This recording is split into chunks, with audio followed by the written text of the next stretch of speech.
Dear students, my name is Arjun Singh and I am Maths faculty in Avanti Learning Center Private Limited at Meerut Center. देखिए अब हम start करेंगे। आज हम start करने जा रहे हैं कैलकुलस, और कैलकुलस का जो फर्स्ट चैप्टर है फंक्शंस एंड ग्राफ वो स्टार्ट करेंगे। और ये मैंने आपको इंट्रोडक्शन में बताया था कि जो फंक्शंस एंड ग्राफ है इसका इंपॉर्टेंस कितना है कैलकुलस के अंदर। तो चलिए स्टार्ट करते हैं फर्स्ट चैप्टर फंक्शंस। देखिए टॉपिक में डाल रहा हूँ फंक्शंस, बट आपको समझना है कि फंक्शन स्टार्ट करने से पहले मैं बहुत सारी बेसिक बातें आपसे करूंगा। तो बेसिक बातें क्या है वो मैं आपको एक एक पॉइंट करके बताते चलूंगा। जो 11th में भी आपने पढ़ी है उन्हीं को मैं बेसिक बात बोल रहा हूँ। आपको एक बार मुझे बतानी पड़ेंगी क्योंकि आप वो आपके सामने आ सकती हैं, और हो सकता है अगर आप उस पर रुक गए तो फिर आप बहुत बड़ी प्रॉब्लम आपके लिए हो सकती है। तो इसलिए मैं पहले वो बेसिक बातें आपसे डिस्कस करना चाह रहा हूँ। वो बेसिक बातें क्या हैं, देखिए वो मिक्स हैं, एल्जेब्रा की भी हैं, ट्रिग्नोमेट्री की भी हैं, वो बहुत बेसिक बातें हैं। तो बेसिक बातों में क्या है, देखिए सबसे पहले फर्स्ट पॉइंट क्या है, स्टार्ट करते हैं। देखिए मैं स्टार्ट कर रहा हूँ फंक्शंस, और फंक्शंस में स्टार्ट कर रहा हूँ मैं बेसिक। बेसिक में क्या है, बेसिक में पॉइंट्स हैं बहुत छोटे छोटे, उनको मैं याद दिला रहा हूँ ताकि आप बीच में ना अटके। तो याद दिलाने के लिए जैसे सबसे पहला पॉइंट क्या है जो बहुत ज्यादा यूज होंगे, वो सारी बातें मैं आपको यहाँ पे लिखता जा रहा हूँ। देखिए सबसे पहली जो बात है वो आपको ये समझनी है कि अगर हम नंबर्स की बात करते हैं, नंबर सिस्टम की बात करते हैं, वहीं से मैं स्टार्ट करूंगा। चलिए मैं सबसे पहले बात करता हूँ कि देखिए अगर मैं किसी का स्क्वायर रूट लेता हूँ, किसी भी क्वांटिटी का अगर मैं स्क्वायर रूट फाइंड करता हूँ, तो वो स्क्वायर रूट हमेशा कैसे होता है, कैसी क्वांटिटी होता है, स्क्वायर रूट हमेशा पॉजिटिव क्वांटिटी होता है।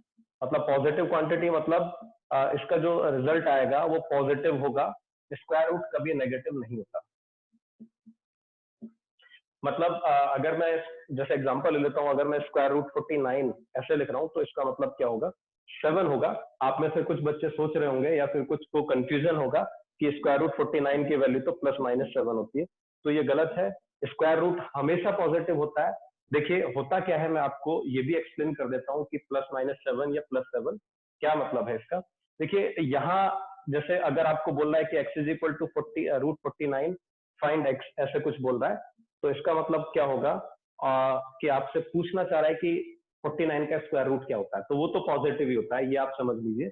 यहाँ अगर जैसे मैं इसकी ये प्लस माइनस 7 कहाँ पर आता है वो मैं आपको साथ साथ बताता चल रहा हूँ। देखिए एक क्वेश्चन, एक तो ये है, तो यहाँ तो आंसर क्या लिखोगे आप, एक्स इज इक्वल टू 7।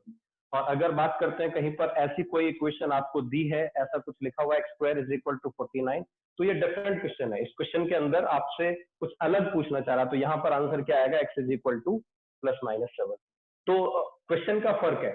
यहाँ तो ये आपसे आपके लिए क्वेश्चन है कि स्क्वायर रूट 49 क्या है, और यहाँ पर क्वेश्चन है कि कौन सी रियल नंबर्स ऐसी हैं, कौन से रियल नंबर्स ऐसे हैं जिनका स्क्वायर 49 होता है। तो ये आप जानते हैं कि प्लस 7 और माइनस 7 दोनों का स्क्वायर क्या होता है, 49 होता है।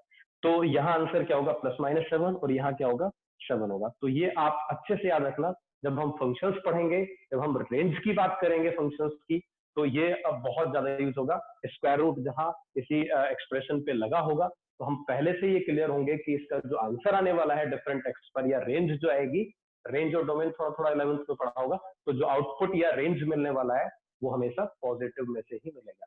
तो ये सबसे पहली बात है जो बहुत इंपॉर्टेंट है, जो आपको समझनी है। चलिए दूसरी बात हम करते हैं। देखिए पॉजिटिव क्वांटिटीज की बात कर रहे हैं, तो दूसरी बात यह है कि अगर किसी क्वांटिटी का स्क्वायर है, किसी क्वांटिटी की पावर 4 है, इवन डिग्री है, अगर किसी क्वांटिटी की कोई भी वेरिएबल की पावर अगर इवन डिग्री है, मतलब 6 है, 8 है, इस तरीके से है, तो ये क्वांटिटी कैसी होंगी, हमेशा पॉजिटिव होंगी या फिर जीरो होंगी, मतलब नॉन नेगेटिव क्वांटिटी। इनको मैं ऐसा बोल सकता हूँ, आर नॉन नेगेटिव। या सिंबल्स की अगर बात करूं तो सिंबल्स में इसको हम कैसे लिखेंगे, x square, x 4, x to the power 6, ये सब क्वांटिटी कैसी होंगी, ग्रेटर देन इक्वल जीरो होंगी। चलिए तो ये बहुत छोटी बातें हैं जो बीच बीच में यूज होती रहेंगी, तो आपको इनिशियली मैं बता रहा हूं, तो आपको ये अच्छे से याद रखनी है, ठीक है। तो इसको मैं क्या बोलूंगा, ग्रेटर देन इक्वल जीरो। ये दोनों सिंबल का मतलब आप समझते होंगे, सिंबल का मतलब कि इसकी वैल्यू या तो जीरो होगी, और इसका मतलब और है, और मतलब या तो जीरो होगी या फिर क्या होगी, जीरो से ग्रेटर होगी, मतलब पॉजिटिव होगी। चलिए नेक्स्ट कॉन्सेप्ट जो थर्ड पॉइंट है इसका वो हम डिस्कस कर लेते हैं। थर्ड पॉइंट है कि जब एक मॉड आपने पढ़ा होगा मॉड्यूलस, तो मॉड्यूलस हमेशा कैसा होता है, अगर ये सिंबल लगा है सभी बच्चे फेमिलियर है इससे, 11th में सभी ने पढ़ा है, तो इसका रिजल्ट भी कैसा आता है, अगर ऐसे लिखा हुआ है तो इसका आंसर भी हमेशा कैसा आएगा, नॉन जीरो। मतलब ये क्वांटिटी भी कैसी होगी, नॉन जीरो, मतलब जीरो या पॉजिटिव होगी। ठीक है, तो ये थर्ड पॉइंट है। इसके अलावा नेक्स्ट पॉइंट क्या है, देखिए नेक्स्ट पॉइंट में पॉजिटिव क्वांटिटीज की बात कर रहा हूँ, तो नेक्स्ट रिजल्ट क्या है जो आपको याद रखना है, जो फंक्शंस में बहुत ज्यादा यूज होगा। देखिए होता क्या है, अगर मैं दो या दो से ज्यादा टू और मोर पॉजिटिव क्वांटिटीज को ऐड कर रहा हूँ और उसका सम जीरो दिया हुआ है, the two or more positive quantities is equal, sum of two or more positive quantities is equal to zero। तो इसका क्या कंक्लूजन निकलता है, ये बहुत इंपॉर्टेंट है, बहुत ज्यादा यूज होगा।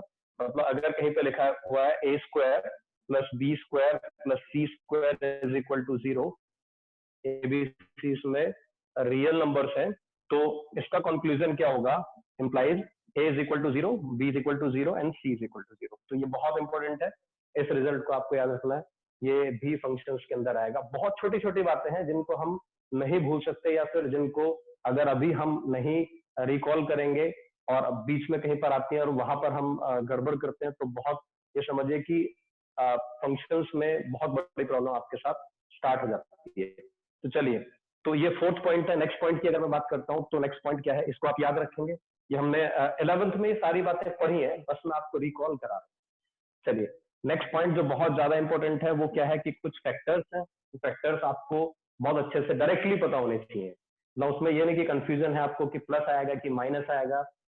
मतलब वो एक्सप्रेशन या वो ऐसे एक्सप्रेशन जिनको देख के आप बोलेंगे कि अच्छा ये तो फैक्टराइज होकर ऐसा कुछ बनने वाला है, या फिर ये आइडेंटिटी तो इस तरीके से ओपन होगी, तो वो कुछ मैं आपको बता देता हूँ। देखिए बहुत इंपॉर्टेंट है, आपको ये आइडेंटिटी बहुत यूज होगी, A cube plus B cube plus C cube, इसको अक्सर बच्चे गड़बड़ करते हैं, इसमें -3abc is equal to zero. ये 9th क्लास में सभी बच्चों ने पढ़ी होती है, लेकिन इसको कंप्लीट नहीं पढ़ा होता, तो इसका ऐसे लिखा होता है, तो हम बोलते हैं 9th में तो हमने बस इतना पढ़ा है कि if a cube plus B cube plus C cube -3abc is equal to zero, then a plus B plus C is equal to zero.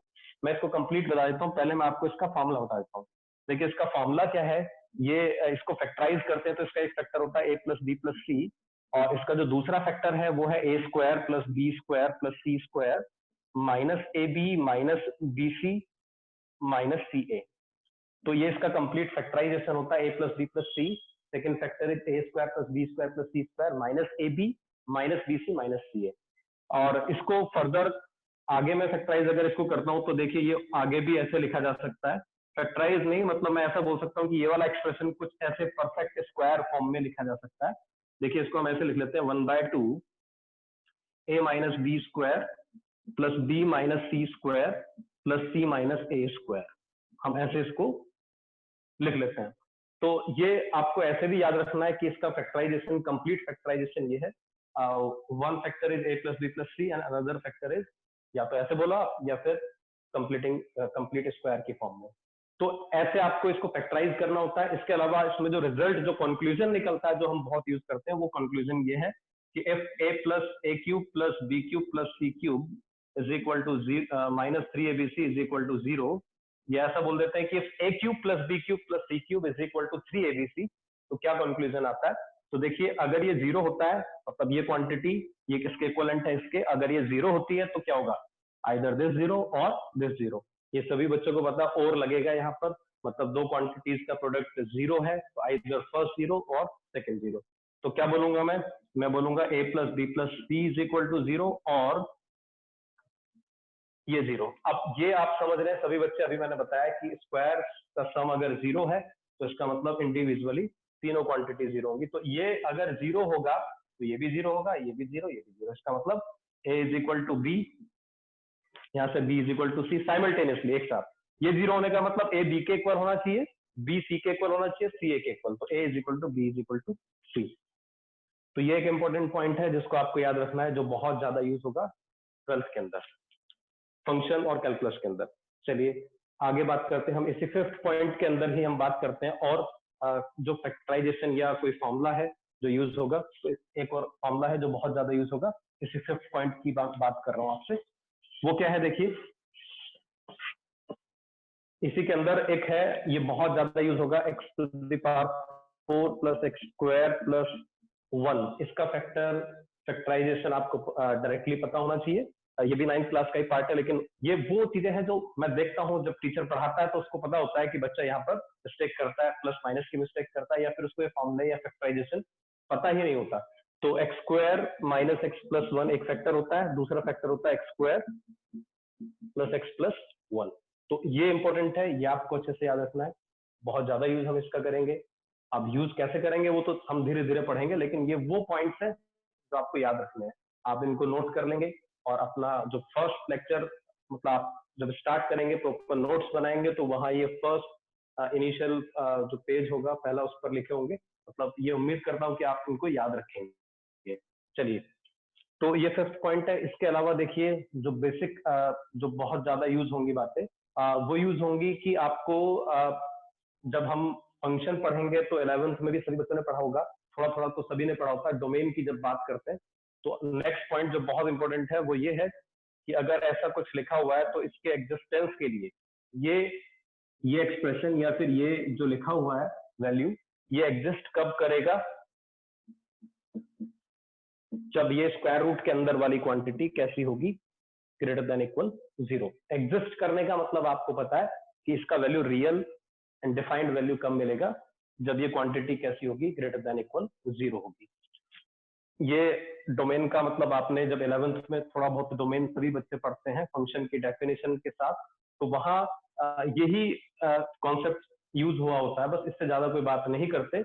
एक ये होता है, एक और होता है। तो जैसे मैं इसको आपको याद दिला देता हूँ, एक एग्जांपल ले लेता हूँ। वो बोल रहे हैं कि for existence of under root 9 minus x square, find x for existence of under root 9 minus x square. तो एक्स की वैल्यूज बतानी है आपको, रियल वैल्यूज बतानी है कि ये एग्जिस्ट करे, इसकी वैल्यू आए। एग्जिस्ट करने का था रियल वैल्यूज मिले, तो एक्स क्या होना चाहिए? तो इसकी रियल वैल्यूज या इसकी एग्जिस्टेंस के लिए हम क्या करेंगे? 9 माइनस एक्स स्क्वायर क्या होना चाहिए? Greater than equal 0। ये क्वांटिटी क्या होनी चाहिए? Greater than equal 0। अब यहां से आगे जो काम स्टार्ट होता है वो भी मैं आपको याद दिलाना चाहता हूँ, बहुत ज्यादा यूज होगा, दैट इज इनइक्वलिटीज।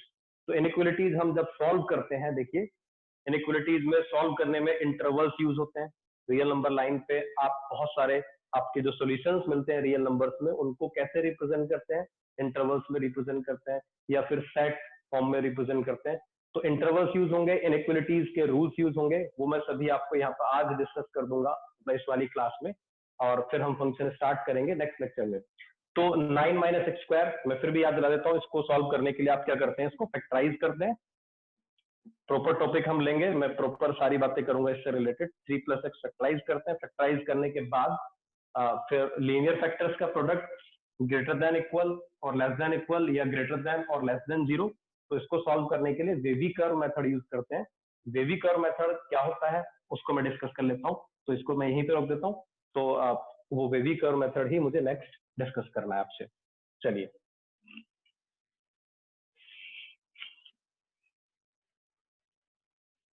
देखिए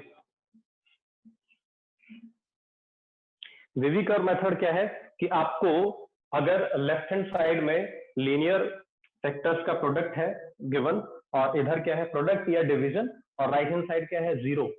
और आपको ये देखना है कि ये लेस देन 0 या ग्रेटर देन 0 कौन से एक्स पे होगा, कौन से रियल वैल्यूज ऑफ एक्स इसको पॉजिटिव मतलब ग्रेटर देन 0 या फिर लेस देन 0 बनाती है। तो आपने वेवी कर्व मेथड सभी बच्चों ने पढ़ा है, कुछ ने अलग तरीके से पढ़ा होगा। मैं अपना मेथड आपको बता देता हूँ एक बार। तो मैं प्रॉपर लिख देता हूँ इनइक्वलिटीज। तो इनइक्वलिटीज में बेसिक रूल्स मैं बिना लिखे आपसे डिस्कस कर लेता हूँ। बेसिक रूल्स क्या है बेटा? बेसिक रूल्स है कि if a quantity a is greater than b, अगर एक क्वांटिटी ए क्वांटिटी बी से ग्रेटर देन है, तो फर्स्ट रूल है कि अगर आप सेम क्वांटिटी दोनों साइड मतलब लेफ्ट हैंड साइड और राइट हैंड साइड में किसी इनइक्वलिटी में ऐड या सब्ट्रैक्ट करते हैं तो क्या होता है? There is no change in sign of inequality. Inequality का साइन जैसा था वैसा ही बना रहता है, जो साइड ग्रेटर थी वो ग्रेटर बनी रहती है। पहला पॉइंट। दूसरा पॉइंट जो बहुत इंपॉर्टेंट है कि अगर आप दो मतलब किसी इनइक्वलिटी में दोनों साइड किसी पॉजिटिव क्वांटिटी से मल्टीप्लाई करते हैं तो क्या होता है? साइन चेंज नहीं होता इनइक्वलिटी का, पॉजिटिव से अगर मल्टीप्लाई करते हैं। अगर आप नेगेटिव क्वांटिटी से मल्टीप्लाई करते हैं तो साइन चेंज हो जाता है, जो ग्रेटर साइड थी वो स्मॉलर बन जाती है, जो स्मॉलर साइड थी वो ग्रेटर बन जाती है। सेम डिवीजन के लिए, डिवीजन मल्टीप्लीकेशन एक ही बात है। रूल नंबर 2 हो गया। इसके बाद रूल नंबर 3 आपने पढ़ा है। रूल नंबर 3 होता है कि अगर एक क्वांटिटी दूसरी क्वांटिटी से ग्रेटर है और पॉजिटिव मतलब सेम साइन क्वांटिटी है, मतलब थर्ड रूल जो है 1 2, तीसरा पॉइंट क्या है कि अगर ए बी से ग्रेटर है और ए और बी कैसी क्वांटिटी है, सेम साइन क्वांटिटीज है, एक जैसी है, दोनों पॉजिटिव है या फिर दोनों नेगेटिव क्वांटिटीज है। तो अगर ए बी से ग्रेटर है तो 1/a और 1/b में क्या होगा, 1/b ग्रेटर होगा। इसके बारे में मैं अभी आपको एक एग्जांपल और दूंगा, इसको अच्छे से पढ़ेंगे, मैं एग्जांपल्स देके आपको बताऊंगा। तो फर्स्ट रूल क्या है कि आप कुछ भी ऐड करो दोनों साइड, कोई चेंज नहीं होगा। दूसरा रूल क्या है, पॉजिटिव से मल्टीप्लाई करेंगे कोई चेंज नहीं होगा, नेगेटिव से मल्टीप्लाई या डिवाइड करेंगे साइन चेंज हो जाएगा। ये साइन इसकी बात कर रहा हूं मैं, ये ऐसे पलट के दूसरी तरफ चला जाएगा, ठीक है। तो ये बेसिक रूल्स थे जो सभी बच्चे पढ़ते हैं इनइक्वालिटी में, इन लोगों ने एनसीईआरटी ही पढ़ा है तो वो भी ये रूल्स तो सभी बच्चे पढ़ते हैं। इसके बाद क्या आता है, देखिए इसके बाद आती है, ये सब आप इस पे बेस्ड क्वेश्चंस लीनियर इनइक्वालिटीज में है, सभी बच्चे जानते हैं, उसको मैं ज्यादा डिस्कस नहीं करना चाहता हूँ। इसके बाद जो इंपॉर्टेंट बात है वो है वेवी कर्व मेथड। चलिए वो स्टार्ट करने से पहले थोड़ा इसके एग्जांपल्स में ले लेता हूँ, इसके एग्जांपल्स भी ले लेता हूँ, एक पॉइंट और मैं आपको डिस्कस कर लेता हूँ साथ साथ। देखिए पहला क्वेश्चन मैं ले लेता हूँ इसमें, अगर आपसे बोल रहा है कि x बिलोंग्स टू इंटरवल, सभी बच्चे जानते हैं, ये समझ के मैं पढ़ा रहा हूँ कि x बिलोंग्स टू, अगर ऐसे कुछ लिखा हुआ है कि x बिलोंग्स टू -1 to 7, ये लिखा हुआ है, बता x की वैल्यूज -1 to 7 रियल नंबर्स हैं, ये सभी को पता है, क्लोज्ड इंटरवल है, -1 7 दोनों इंक्लूडेड है इसमें, तो -1 से 7 जो भी रियल नंबर्स हैं वो सब x की वैल्यूज है। तो क्वेश्चन ये है, क्वेश्चन है बेसिकली फाइंड 1/x, हमें फाइंड करना है कि 1/x की वैल्यूज क्या होंगी। ये बहुत बेसिक बात है जो यूज होगी, और हम इसके लिए हर बार जैसे मैं अभी करने वाला हूँ ऐसे नहीं करेंगे, बहुत चुटकियों में हमें आंसर इसका पता होना चाहिए, लेकिन अभी मैं प्रॉपर डिस्कस कर देता हूँ। आपको जवाब बहुत जल्दी से देना होगा जब आप क्वेश्चंस कर रहे होंगे या फिर जब मैं आपको पढ़ा रहा हूँ, तो बीच में मैं यहाँ पर कहीं पर होऊंगा, इस तरह की कंडीशन होगी, तो आपको बहुत जल्दी से समझ आ जाना चाहिए क्योंकि मैं भी डायरेक्ट लिखूंगा। तो find 1/x, find 1/mod x, ये पूछ रहे हैं आपसे। तो देखिए कैसे करेंगे हम इसको। अभी मैंने जो आपको प्रॉपर्टी ऊपर लिखी है उसमें बोला है कि a b से ग्रेटर है और दोनों सेम साइन क्वांटिटी है, मतलब जैसे 3 ग्रेटर देन 2, तो 1/3 एंड 1/2, तो विच इज ग्रेटर, तो 1/2 is greater than 1/3, sign change हो जाएगा। ये तभी होगा जब सेम साइन क्वांटिटी, दोनों साइड पॉजिटिव है या दोनों साइड नेगेटिव क्वांटिटी है। अगर ये होता -3 -2 तो कुछ ऐसा होता, -2 ग्रेटर देन -3 होता, साइन जब मैं इसको रेसिप्रोकल करता तो साइन चेंज हो जाता, -1/3 इज ग्रेटर देन -1/2। तो ये पॉइंट आप समझ रहे होंगे, इसी को ध्यान में रखते हुए मैं इस क्वेश्चन को कर रहा हूँ। देखिए x -1 to 7 है, इसके लिए करना क्या होता है, आपको सिंपल नंबर लाइन ड्रॉ करनी है। नंबर लाइन पे आपको देखना -1 to 7 नंबर्स कौन से होंगे, -1 to 7 नंबर्स ये वाले होंगे, -1 से 7। अब मैं इसको सीधा रेसिप्रोकल नहीं कर सकता क्योंकि -1 to 7 नंबर्स का रेसिप्रोकल मतलब इसमें कुछ नेगेटिव नंबर्स में कुछ पॉजिटिव, तो इसको मैं दो पार्ट में ब्रेक कर लेता हूँ। फर्स्ट तो क्या -1 to 0 और सेकंड मैं क्या करता हूँ, सेकंड ले लेता हूँ 0 to 7। तो इसको मैंने इस तरीके से दो पार्ट में ब्रेक किया, x -1 to 0 and x 0 to 7। इसमें खास बात यह है कि मैंने 0 को किसी में भी इंक्लूड नहीं किया ना, तो इसमें रीजन क्या है कि 0 का रेसिप्रोकल तो एग्जिस्ट नहीं करेगा, 1 डिवाइडेड बाय 0 ये क्या होगा, डज नॉट एग्जिस्ट, सभी बच्चे जानते हैं। ऐसा करने के बाद अब मैं फ्री हूं, अब मैं इसको रेसिप्रोकल कर सकता हूं। देखिए यहाँ पर x क्या है, दोनों साइड नेगेटिव है, x की लोअर लिमिट क्या है -1, और जो सबसे बड़ी वैल्यू x की है वो क्या है, 0 से जस्ट पहला नेगेटिव नंबर। अब 0 से जस्ट पहला नेगेटिव नंबर कोई नहीं जानता, तो बहुत छोटा नेगेटिव नंबर, आप ऐसा बोल सकते हो 0 के नजदीक नंबर कैसा होगा, -0.0000, बहुत सारे जीरो लगाने के बाद कोई क्वांटिटी। तो अगर आप सोचो, ये सभी बच्चे जानते होंगे, मैं यहाँ पर लिख देता हूँ कि अगर एक क्वांटिटी है 1/0 प्लस, 0 प्लस का मतलब 0 से जस्ट बड़ी क्वांटिटी, जस्ट बड़ी क्वांटिटी का मतलब आप अपने हिसाब से सोचो, जहां आप सोचेंगे कि जहां आप बोलेंगे कि ये क्वांटिटी 0 से जस्ट बड़ी है, मैं बोलूंगा इससे भी पहले। तो 1/0 प्लस क्या होता है, प्लस इंफिनिटी, एंड 1/0 माइनस आप समझ गए होंगे, जीरो से जस्ट पहला नंबर जिसको मैं लिख नहीं सकता कि क्या होगा, और उसका रेसिप्रोकल क्या होगा, माइनस इंफिनिटी। तो अब यहां आप समझ गए कि अगर मैं इसका रेसिप्रोकल करता हूं तो रेसिप्रोकल क्या होगा, -1 का रेसिप्रोकल -1 होगा, साइन चेंज हो चुका होगा, और इसका रेसिप्रोकल माइनस इंफिनिटी होगा। सिमिलरली यहां पर देखते हैं तो 1/x क्या होगा, देखिए जीरो से जस्ट ग्रेटर नंबर का रेसिप्रोकल क्या होगा, वेरी लार्ज क्वांटिटी मतलब इंफिनिटी, और साइन चेंज हो चुका होगा, और यहाँ पर क्या होगा, 1/7। तो अगर x -1 to 7 है तो उसका रेसिप्रोकल क्या होगा, रेसिप्रोकल होगा नेगेटिव नंबर्स में -इंफिनिटी टू -1, और पॉजिटिव नंबर में 1/7 टू इंफिनिटी। तो मैं आंसर क्या लिखूंगा अपना, मेरा आंसर होगा -इंफिनिटी टू -1, ये भी वैल्यूज है, और ये बाकी नंबर्स के रेसिप्रोकल है, तो यूनियन लगेगा, यूनियन इंटरसेक्शन आप समझते होंगे, और यूनियन क्या होगा, 1/7 टू इंफिनिटी। तो ये बहुत बेसिक बात थी जिसको हम आगे भी यूज करते रहेंगे, फंक्शंस में यूज होता रहेगा। तो समझ गए होंगे आप इसको। नेक्स्ट क्या है इसमें, नेक्स्ट है 1/mod x, मतलब मॉड लग गया तो इसका मतलब ये हुआ कि हमें बेसिकली पॉजिटिव में ही कुछ आंसर आने वाला है। जैसे यहाँ पर नेगेटिव है ना, ये नेगेटिव आंसर नहीं होगा। चलिए इसकी बात अभी हम करेंगे, इससे पहले मॉड के बारे में थोड़ी सी बातें कर लेते हैं, तभी हम इस पर आते हैं। तो ये 1/mod x हम पढ़ेंगे अभी, इसके लिए हमें मोड की थोड़ी सी बातें पढ़नी पड़ेंगी, तो ये भी पढ़ेंगे, इससे रिलेटेड और भी बातें करेंगे, इनइक्वलिटीज में वेवी कर्व्स पढ़ेंगे। ये बेसिक बातें अगर हम सीख जाते हैं तो फंक्शन में फिर आराम से दौड़ पाएंगे। तो ठीक है, ये आज मेरा इंट्रोडक्शन लेक्चर था एक तरीके से, डेमो बोल सकते हैं आप, और मैं स्टार्ट करूंगा अब जब नेक्स्ट, तो वहां फिर क्लास बड़ी होगी, और ये मैं फ्रिक्वेंटली आपको मिलते रहेंगे, लेक्चर्स देता रहूंगा, और फंक्शन पे बहुत जल्दी आ जाएंगे, लेकिन बेसिक बातों को नहीं भूल सकते, बिल्कुल नहीं भूल सकते। ठीक है, तो आज हम बेटा यहीं खत्म करते हैं आज की क्लास, नेक्स्ट क्लास में मिलेंगे। Thank you.